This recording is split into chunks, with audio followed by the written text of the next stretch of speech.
Сәлем достар, сіздермен бірге мен Оспанхан Меруерт. Бүгін сіздермен бірге нервус фациалис, яғни 7-ші жұп нерв, бет нервін талқылайтын боламыз. Ал енді кеттік. Ең бірінші не істеу керек? Каналға тіркеліп, лайк басып, маған қолдау білдіріп кету керек, ал қалғанын өзім түсіндірем. Нервус фациалис, яғни бет нерві. Бұл бізде бет нерві деген беттің бұлшықеттерінің қозғалысына, яғни негізгі қызметі мимикалық бұлшықеттердің қозғалысына жауап береді. Бұл нервус фациалис қызметі жағынан қозғалтқыш болғандықтан оның ядросы моторлы ядро болып табылады.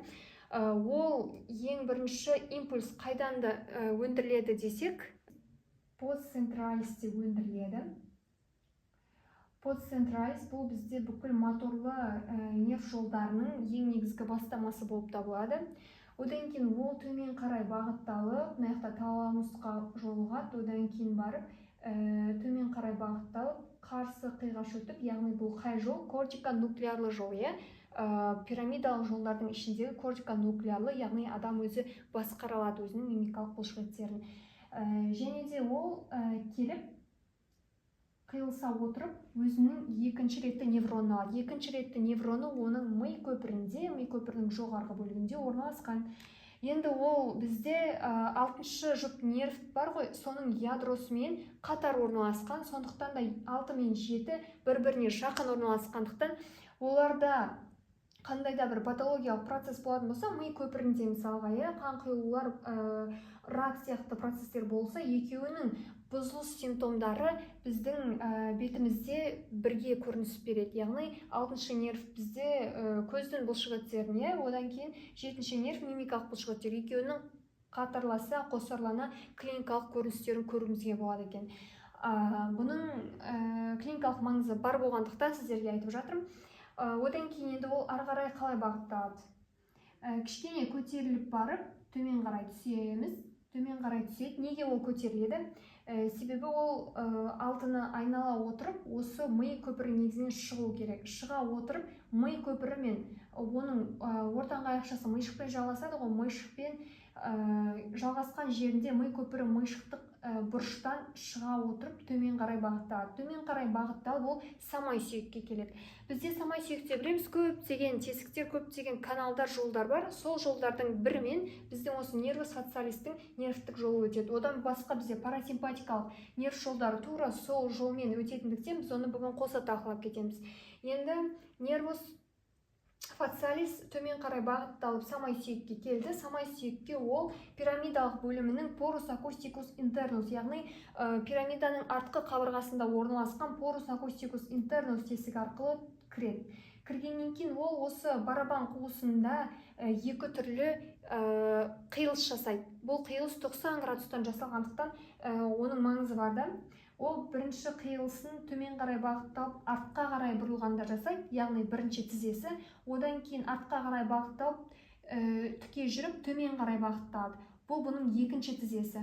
Осылай екі тізені құрап барып, ол төмен қарай бағытталып, форамен стеломастоидеум тесігі арқылы шығып кетеді. Ол самай сүйектің төменгі қабырғасында орналасқан тесігі. Осы тесік арқылы шықты, ол солай бет негізіне қарай келеді. Бет негізіне келе жатып, ол осы құлаққа жетпес бұрын, құлақ маңы безіне жетпес бұрын мынадай тармақтар беріп үлгереді. Олар нервус аурикулярис постериор, яғни бұл құлақтың артқы бұлшықеттерін нервтендіреді. Біз кейбір адамдарды көреміз, құлағын қимылдата алатын қасиеті бар, оларда осы нерв қатты дамығандықтан, олар құлағын кішкене қимыл қозғалысқа келтіре алады, кішкене ғана. Ал одан кейін рамус дигастрикум, ол мынада екі түрлі бұлшықетті, мускулус стилохеидеум, одан кейін мускулус дигастрикус деген бұлшықеттерге нервтендіре алады, яғни олардың плюс-минус қозғалысына әсер етеді. Одан кейін бізде ол жоғары қарай бағытталып, құлақтың жанындалып, құлақ маңы безінің аймағында ол мынадай 5 түрлі тармақ береді. Оны былай біз көрсетсек те болады. Осылай 5 түрлі тармақ береді. 5 түрлі тармақты біз атап өтейік. Бірінші рамус темпоралис. Ол яғни тіке қарай кетеді. Оның нервтендіретін жері ол темпоральды бұлшықет емес, бұл қате түсінік. Бұл мынау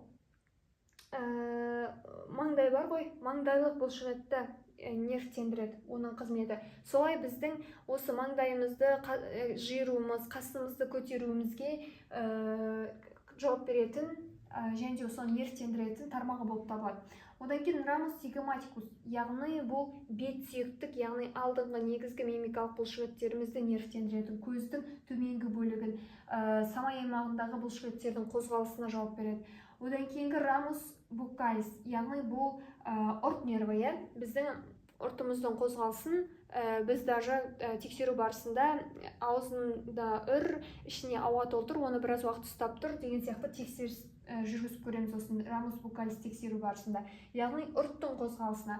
Одан кейін рамус мандибула маргиналис, яғни төменгі жақ мандибула жаққа қарай бағытталады. Солай біздің шайнау бұлшықеттерімізбен қосарласа қызмет етіп кетеді, яғни төменгі ектік жақтағы мимикалық бұлшықеттерге жауап береді. Одан кейінгі рамус коли, яғни бұл мойындық тармағы, мойындағы бұлшықеттерді нервтенуіне қатысатын тармағы. Одан кейін бізде бұл нервус фасциалисті толықтай осылай талқылап біттік. Мынау бет аймағындағы тармақтарын қысқа нұсқа, дәл осы тармақты біліп алсаңыз, бұл сізге базалық біліміңізді толықтыруға жеткілікті. Одан кейін ол осы самай сүйегінің ішінде мынадай тармақ береді, нервус стапедиус деген. Нервус стапедиус бұл ортаңғы құлақтың ішіндегі, стапедиус деген сізде сүйек бар ғой, ең кішкентай сүйек. Ол сүйектің ерекшелігі бұл туылған балада да, кәрі адамда да, жастарда да көлемі бірдей болады, организмде өспейтін сүйек. Вот қызық. Осы өспейтін сүйектің бұлшықетін нервтендіру арқылы бұл осы құлақтың ішіндегі эндолимфаның қозғалысына әсер етеді екен. Яғни нервус стапедиус деген тармақ береді. Бізде нервус фасциалистің негізгі тармақтары осы. Енді тура осы жолмен жүретін бізде парасимпатикалық нерв талшықтары бар. Соларды айта кетейік. Бірінші, бұл не үшін керек? Нервус сальваторис супериор, яғни бұл жоғарғы сөл бөлуші ядро. Бұл ядро тура осы жетінші жұт нервтің қасында орналасқандықтан және соның жолына ұқсас болғандықтан талқылаймыз дедік.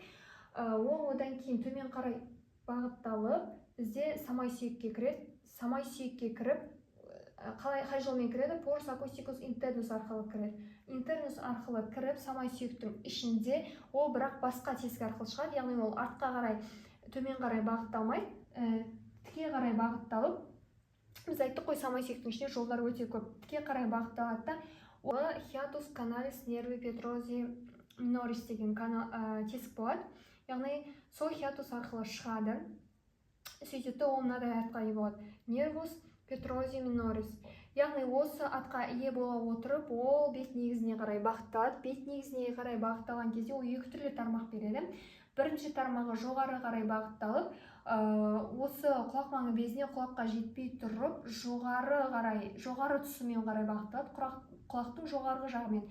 Солай ол гландула птеригопалатинум түйініне қарай барады. Осы түйінге қарай келеді. Бұл түйін бізде қанат таңдайлық үшбұрышта орналасқан, алдын сабақта айтқанбыз. Бұл ганглион птеригопалатинум, бұл осы жерге жиналғаннан кейін одан үш түрлі тармақ шығады. Ол үш түрлі тармақ былай қарай бағытталады. Фиссура орбиталис инфериор, яғни көздің төменгі бөлігіндегі тесік арқылы шығып, көз жасы безі лакрималис, гландула лакрималисті ол парасимпатикалық нерв талшықтарымен нервтендіреді. Одан кейінгі тармағы төмен қарай сфеноплатинум, осы тесік арқылы шығып, ол мұрынның шырышты қабатын нервтендіреді. Неге? Мұрында всегда шырышты зат бөлініп, сондай орта болу керек, сол ортаны жасауға иннервация әкелетін осы. Одан кейінгісі бұл бізде каналис палатинум майер арқылы шығып, бұл ауыздың шырышты қабатын парасимпатикалық нерв талшықтарымен нервтендіре отырып, ауыздың шырышты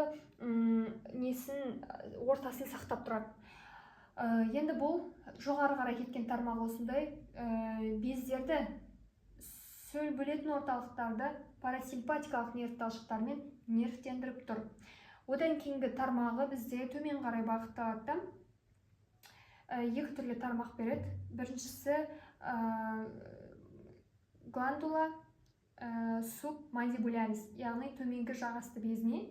Одан кейгісі гландула сублингуалис, яғни тіл асты гландуласынан нерв талшықтары келеді, парасимпатикалық, солай олардың сөз бөлігіне қатысады.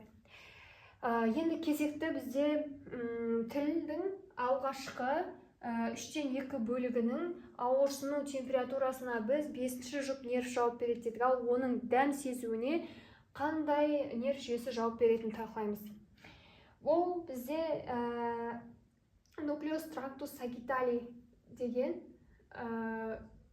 нуклеус болады. Яғни ядро, осы ядродан төмен қарай бағытталып, самай сүйектегі порус акустикус интернус арқылы ішке кіреді. Ішке кіргеннен кейін ол тура осы артқа қарай бағытталып бір езгеп жасайды, одан кейін артқа қарай тіке жүріп бара жатып, осы тура тізеге сәйкес түйін құрайды. Бұл түйінді ганглион нерви генсали, яғни тізелік түйін деп айтамыз. Осы тізелік түйіннен кейін ол төмен қарай бағытталады да, басқа тесігі арқылы шығып, самай сүйектің ол жоғары қарай бағытталып, тілге қарай барады. Яғни тілдің алғашқы 3-2 бөлігінің дәм сезуіне жауап беретін нервтік импульстік жол осы нуклеус трактус сагиталиден келіп тұрған нерв жол болып табылады. Міне қарап тұрсаңыздар, бұл жерде дәм сезуге бір нерв келді, осы жердегі жергілікті сөл бөлуші бездерге бір нерв келді, нерв талшығы, одан бөлек нерв фациалистің тармақтарын талқыладық. Бізде бүгінгі талқылаған тақырыбымыз осы. Сіздерге түсінікті болды деген ойдамын. Конспектіге жақсылап рет-ретімен осы суретті осындай қысқа расшифровкалармен жазып белгілеп алсаңыз, есіңізде міндетті түрде қалады деген ойдамын. Назарыңызға рахмет. Мені қолдап кетуді ұмытпаңыздар.